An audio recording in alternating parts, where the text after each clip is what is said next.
Dr. Fauci tells ABC Powerhouse Politics that attending rallies, protest is risky, even though today his position seems to have changed. Obviously, his position's changed on many things, many times over the last several months. But I'd ask to enter those two articles for the record.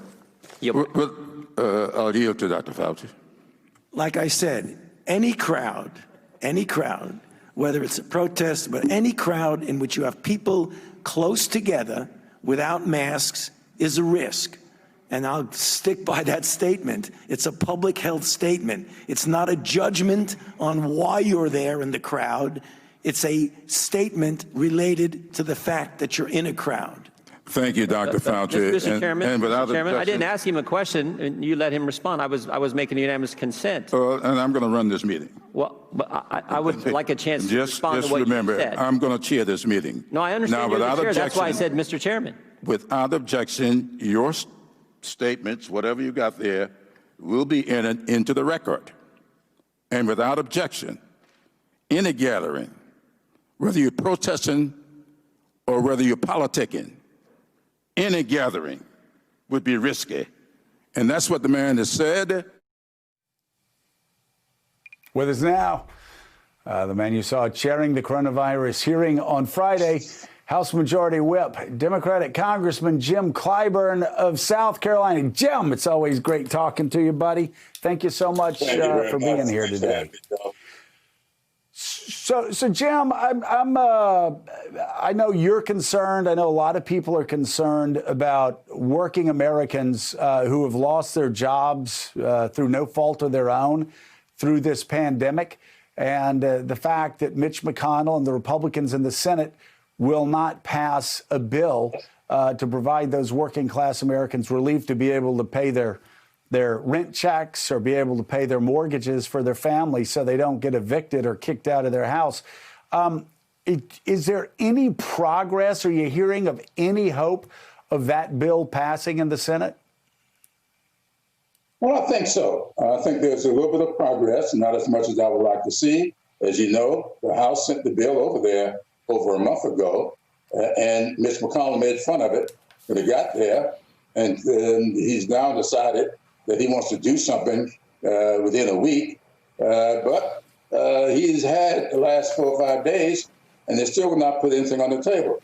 Joe, you know as well as I do that these people are in need of funds, not just for housing, rent and mortgages, but to take care of their children. They're staying at home, their children at home, and their daycare centers are closed. And so they need the resources, and we should provide it. But they bring forth a bill, and for my goodness, you know what they had in this bill? 100% deduction for business lunches. What is that all about? Building a new FBI building. Those are not emergencies. That's something we can do at any time. Let's concentrate on the American people, and let's get them back to work, take care of them while they're on their way to work, and let's do what is necessary to get the country beyond this pandemic. Yeah, and you know, the president seems obsessed on building a new FBI building.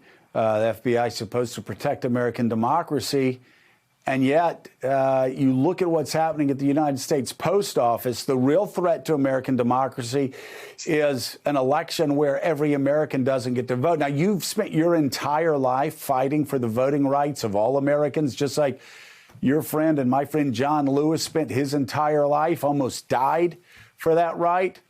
How concerned are you right now that the United States Post Office is making moves that's going to make it harder to count Americans' votes so Donald Trump can throw into question the outcome of this election? He's already said it's going to be a rigged election, which even had the National Review and the Wall Street Journal saying, stop talking about rigged elections. How concerned are you about what's happening at the post office, and what can Congress do?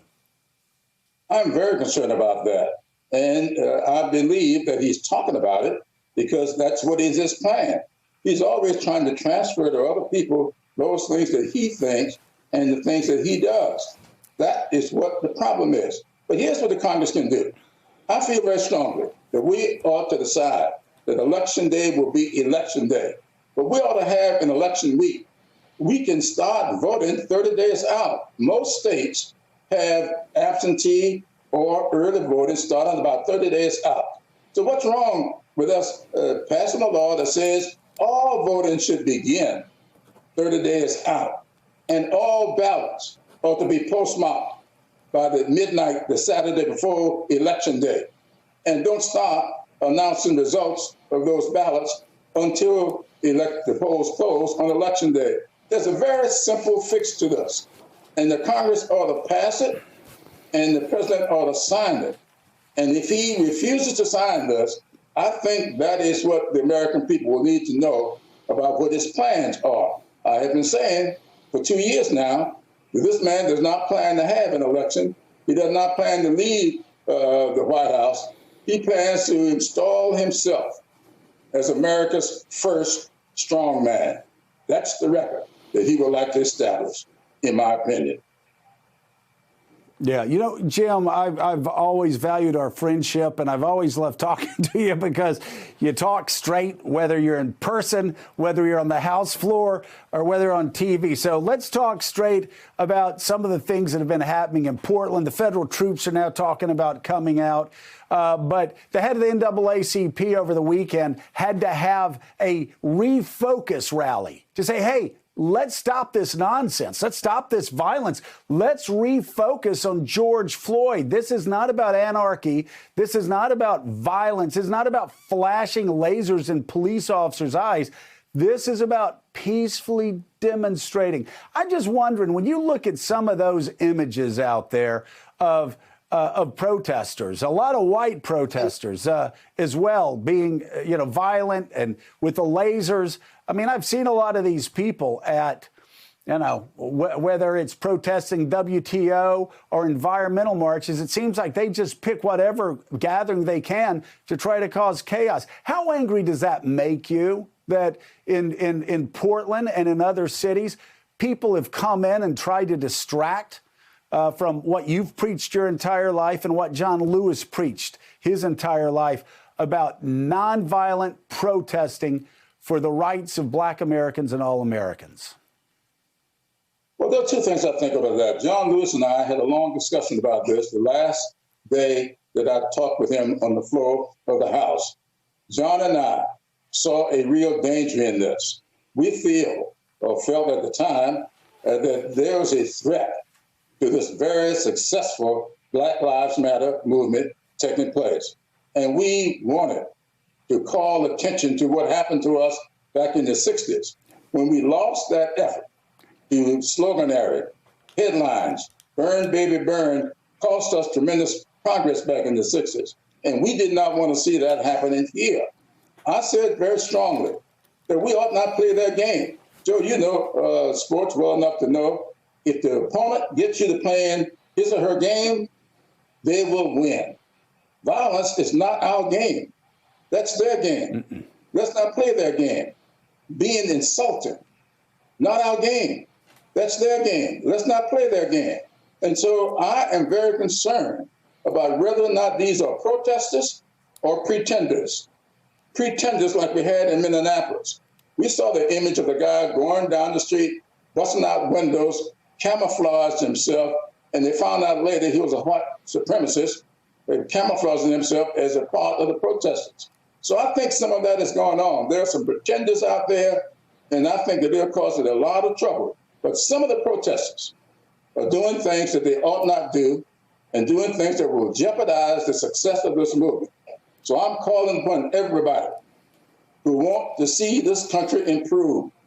Focus on what the real issues are. Stay, as John Lewis would tell you, keep your eyes on the prize. And as we used to conclude back in the 60s, and hold on through Election Day. And all the people said, amen. House Majority Whip, Congressman Jim Clyburn, it's always great talking to you. Thanks so much for being with us. Thank you for having me. Thanks for checking out MSNBC on YouTube, and make sure you subscribe to stay up to date on the day's biggest stories. And you can click on any of the videos around us to watch more from Morning Joe and MSNBC. Thanks so much for watching.